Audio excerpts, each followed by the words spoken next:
সম্মানিত পুরোহিত তথা আমার শ্রদ্ধাভাজন গুরুদেব, সনাতনী সংঘের বিধায়ক পরিষদের সদস্য আচার্য শ্রী যুধিষ্ঠির মহাশয়, উদ্দিষ্ট বর কনের পিতামাতা এবং উভয় পক্ষের আত্মীয় স্বজন এবং সনাতনী সংঘ বাংলাদেশের বিভিন্ন পর্যায়ের কর্মকর্তাবৃন্দ, সকলের প্রতি রইল আন্তরিক প্রীতি ও শুভেচ্ছা। ওম শান্তি। তো 8 প্রকার বিবাহের কথা এখানে উল্লেখ হয়েছে। তো উনি জানতে চেয়েছিল কোনটি শ্রেষ্ঠ। শ্রেষ্ঠ তো ওখানে বলা আছে প্রজাপত্য বিবাহ। তা প্রজাপত্য বিবাহটাকেই আমরা যেভাবে শাস্ত্রে বর্ণনা করা আছে, আমাদের সমাজে কিন্তু প্রজাপত্য বিবাহ প্রচলিত নাই। উনি মিলিয়ে দিতে পারবেন না, কেউ মিলিয়ে দিতে পারবেন না। সমাজ চলছে উল্টোভাবে। এখন আমরা সনাতনী সংঘ ওই প্রজাপত্য বিবাহটাকেই সম্প্রদায়িক বিবাহ হিসেবে সাজিয়ে নিয়েছি। অনেকে মনে করেন অনেকে কি মনে করেন যে সনাতনী সংঘ হিসেবে তো চেনে না, চেনে 11 হিসেবে, আমার কিছুই নেই বিয়ে বা আমার অনুষ্ঠানত কিছুই নেই। কিছু আছে কি না আমি অনুরোধ করব শেষ পর্যন্ত দেখেন কি আছে আর কি নাই। না দেখিয়ে মন্তব্য করা ঠিক না। শেষ পর্যন্ত দেখেন আমরা কি কি পর্ব করি, এগুলো দেখবেন। দেখার পরে বিবেক দ্বারা বিচার করবেন। প্রচলিত বিবাহে যে জিনিসগুলো আছে, কি আছে, কি থাকে প্রচলিত বিবাহে, একটা শেষে থাকবে তো হোমের আগে কি থাকে, শুভ দৃষ্টি থাকে, সিঁদুর প্রদান থাকে, সপ্তপদী থাকে আর গ্রন্থিবন্ধন থাকে। এই জিনিসগুলো থাকে প্রচলিত বিবাহে। এগুলো আমাদেরও আছে, একটার পর একটা হবে।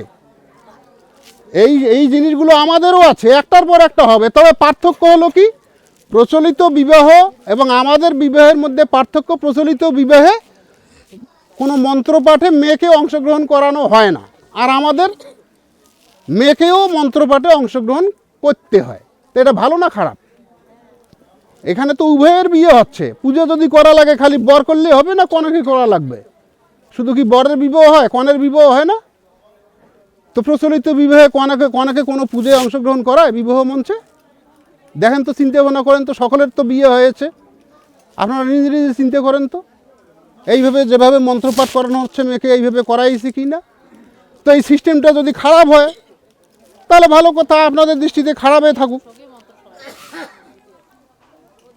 আপনাদের দৃষ্টিতে খারাপই থাকুক। কিন্তু আমরা যেটা ভগবানের দৃষ্টিকোণ থেকে বিচার করে দেখেছি যে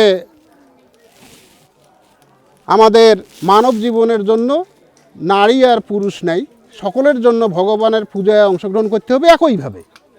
নারীর আলাদা পুরুষের আলাদা এটা নয়। ভগবানকে লাভ করতে হলে একইভাবেই লাভ করতে হবে, সে নারী হোক আর পুরুষ হোক। তারপরে আমাদের কি আছে,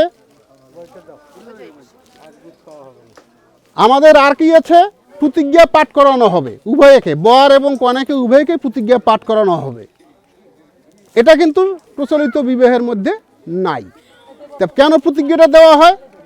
প্রতিজ্ঞা দেওয়ার উদ্দেশ্য বিবাহিত জীবনে, দাম্পত্য জীবনে যেন উভয়ের কথা উভয়ে রক্ষা করিয়ে চলে। প্রতিজ্ঞার কথাটা খেয়াল হলেই কিন্তু মনে পড়বে আমি তো প্রতিজ্ঞা করছিলাম এই।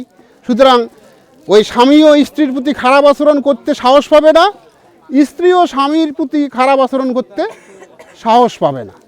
এই জিনিসগুলো নিয়ে আসা হয়েছে। আর হোমের পরিবর্তে আমরা কিন্তু যজ্ঞ করব।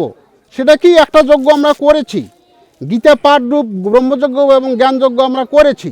আর একটি যজ্ঞ আমরা করব, সেটা সমবেতভাবেই করব, সেটা হলো জপযজ্ঞ, যেটা শ্রীমদ্ ভগবদ্ গীতার 10ম অধ্যায়ের 25 নম্বর শ্লোকে ভগবান ঘোষণা দিয়েছেন।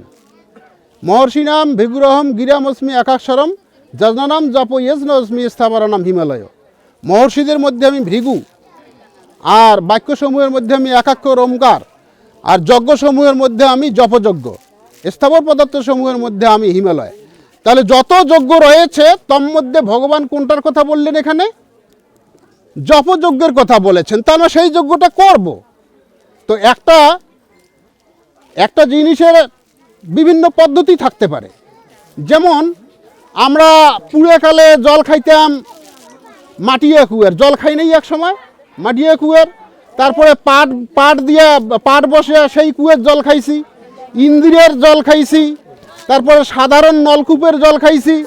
এখন জল আবার কি আর্সেনিক মুক্ত করিয়ে খাওয়া হয়, আবার আয়রন মুক্ত করিয়ে খাওয়া হয়। তাহলে সর্বশ্রেষ্ঠ কোনটি? আর্সেনিক মুক্ত টিউবওয়েলের জল পান করাটা হলো শ্রেষ্ঠ। তো জল তো খাইছি আমরা এক সময়, পাটকুয়ারও জল খাইছি, মাটিয়া কুয়ারও জল খাইছি। তো মানুষের চিন্তা চেতনার বুদ্ধির উন্নতি ঘটেছে, পদ্ধতিও উন্নত এসেছে। তো আমাদের বিভিন্ন পদ্ধতিও রয়েছে, পদ্ধতিগুলো আমাদের বিচার করেই দেখতে হবে। তো উন্নত থেকে উন্নততর পদ্ধতি যদি আমরা পাই, তাহলে তো অন্য পদ্ধতি অবলম্বন করার দরকার নেই।